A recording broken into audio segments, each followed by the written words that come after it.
What is up, my Squirrelites? It is I, your king, welcoming you to another update video. This week, I don't honestly have that much to talk about, so this is probably going to be kept a little, or actually a lot shorter than usual.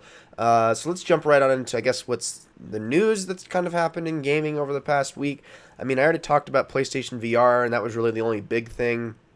They also announced or hinted at PlayStation 4.5 being a thing, which is a much higher version, stronger version of the PlayStation 4.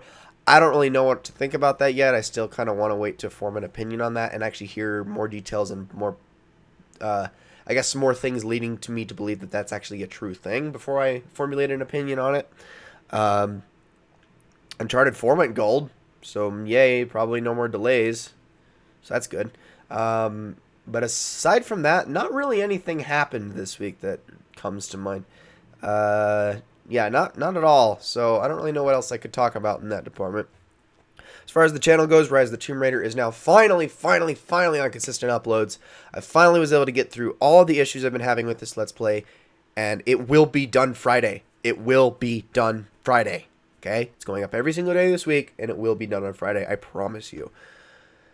Oh, finally can get that off my chest. Man, and then it's Soul Silver and Fallout and taking it easy for a little while. It's gonna be great. I'm very excited for this to just kind of mellow out again, especially since things in my personal life are getting a little bit busier. That being said, um, obviously there's a few games coming up that I'm going to be covering. I'm still considering covering more Pokken, which I'm going to talk about that in a second.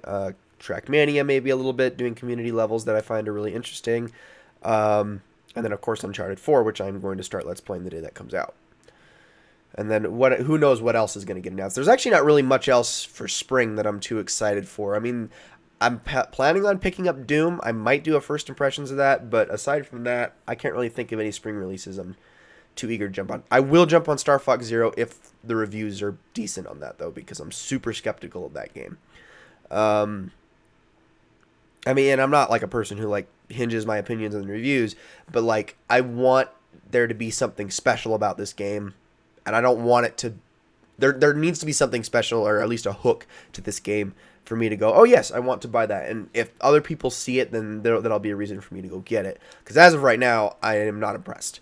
But anyways, that being said, so I did first impressions on Trackmania and Pokken. Trackmania, I love. I loved everything about the beta. I very much enjoyed it, and I am very excited for that game. Obviously, I think I got all my opinions out in that first impressions. Pokken, most of my opinions still stand from that as well. The character balance is a little off.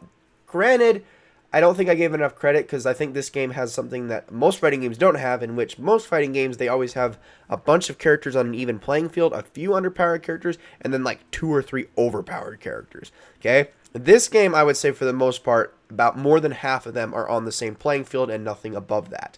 Some would argue that Chandelure and Gengar are more overpowered. I mean, some would argue that Dark Mewtwo is more overpowered. I feel like those ones are all on the same playing field. There's only 3 that are severely underpowered. Well, one that's pretty underpowered and 2 that are severely underpowered. The one that's pretty underpowered, I would say, is Sceptile. And then, I mean, they can still compete, but it's a little bit difficult. 2 that I just feel like cannot compete at all are Braixen and Gardevoir. Like, they just can't. They are so bottom of the barrel compared to the rest of them, and it makes me so sad because Braixen was the one I was really hoping to main. Sceptile and Suicune as well, I was hoping to main. And I guess that's kind of why I'm a little bitter, is just because like those are the characters I wanted to main, and 2 out of the 3 of them suck. So yeah, that's a little bit of a shame. But I mean, I'm sure they could get around to balancing it at some point, hopefully. I mean, I do know that they kind of said no DLC. I wonder. I mean, they said no real adjustments because it is an arcade release. I really hope that doesn't exclude patches though, because there needs to be patches. Because Bandai Namco, they're a little bit more. I mean, not all their divisions, but when it comes to like stuff like Tekken, they're very set in their ways. They always do the arcade release first, and then they wait a year before going to consoles. And by that point, it's usually just set in stone exactly what it's going to be. They do releases throughout that first year of the arcade, and then they just stop. That's how it's kind of always been with Tekken, and it looks like they're kind of doing the same business model with Pokken. Which in some ways is good because then no people can use the excuse of, oh, they gated content behind DLC later and are charging extra for the game. Well, they're definitely not doing that. And then I also tried the online one more time. I played 3 matches. 2 with breaks in, which I barely lost because I actually felt like I was being pitted up against people with proper connections and that were properly on my skill level. And like barely lost with breaks in. It was so hard. And then I went up against someone who was 10-2, and I tried Weavile out, who I've only ever played with 3 times. Or twice, actually, before that. This was my 3rd time. And I 100% swept them. Didn't even get hit once. Huh. So that's how that works. Yeah, I definitely... Braixen I've practiced hours and hours and hours with, and just cannot compete with her. Weavile I've used for maybe a total of 10 minutes, and he kicked butt. So, I don't know.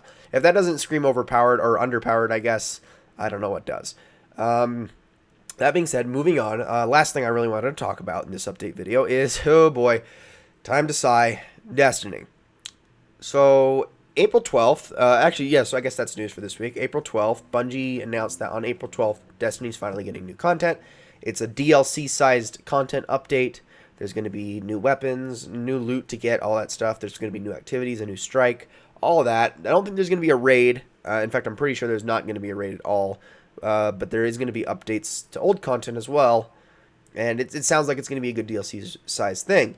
Now, I don't know how many arms of Activision's Bungie had to twist for this, but they somehow managed to keep it free. That's awesome. It is free for every single person who owns the Taken King. And everything is going to remain free until the next expansion, which is going to be in the fall. I'm assuming September once again, just like the original release and then the first expansion. So yeah, that's pretty exciting. I definitely want to recover videos on that. I want to start doing more Destiny content again because I love the game. I absolutely adore it, and I think it gets a way worse rap than people give it credit for. And I think whether you like the game or not, it is an exciting game to watch. Like, it is a flashy, explosive game. It is fun. It is fast-paced. It is action-oriented. It is an exciting game. Like, even if you absolutely hate the way it is, or hate it's a lot of systems about it, a lot of the mechanics in the game, the gunplay itself is something that nobody can argue is bad. Like, they can't. Everybody, even the most vehement Destiny haters, agree Destiny's gunplay is top-notch, because that is something that Bungie is experienced at and top of the class at. They know what they're doing when it comes to that stuff. They could screw up every other thing in the book, but that is one thing that they nail. And so I want to be able to, I want to make more videos for it because they're exciting. It's fun. It is fun stuff to watch, even if you don't remotely care. It's worth watching, because again, it's exciting. So, yeah, I'm going to probably go back to making some videos. I'm going to upload clips, gameplay clips, and stuff like that.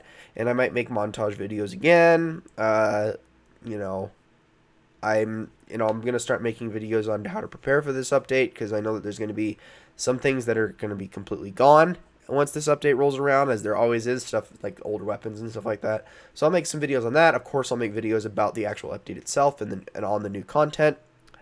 And all that good stuff. And I'm hoping, and I'm considering, once the big expansion drops in the fall, to start going a little bit more full-time with Destiny content. I don't know if I'm necessarily going to do it on this channel, per se. I might make a secondary channel for it. But, that's all in the pipeline. That's later on. I mean, I'm not going to worry about that too much right now. But Destiny content is something I want to make, because I really, really like the game. I've had my problems with it and stuff like that, but I always come back to it, and I come back to it with like a smile. I come back to it going, yes, I actually enjoy this, and wait for me to bump the mic right there. That was awesome. But yes, I always come back to it kind of with a sense of positivity and like, yes, this game has its issues and stuff like that, and got to give Bungie credit. At least they're actively trying. They can't always be making changes. They can't make a change with every little blip in the system at every single moment. They just can't do that. Because they've got to put their resources in other places and whatnot, and there's all sorts of technical little things, but they're trying to make it better at all times, and I got to give them credit for it. And I love their game. I do. I really, really do. It is some of the most fun I've had in any game. Period. It is by far my favorite shooter I've ever played, and yeah. So that's really all there is for that. I didn't want to talk about that too much. I'm actually surprised I've managed to keep this whole thing under 10 minutes so far, but it's just about to pass that. But yes, don't really know what else I can talk about in this video. So I guess I'm just going to leave it there. Thank you all so very much for watching, and I will see you all in the next one.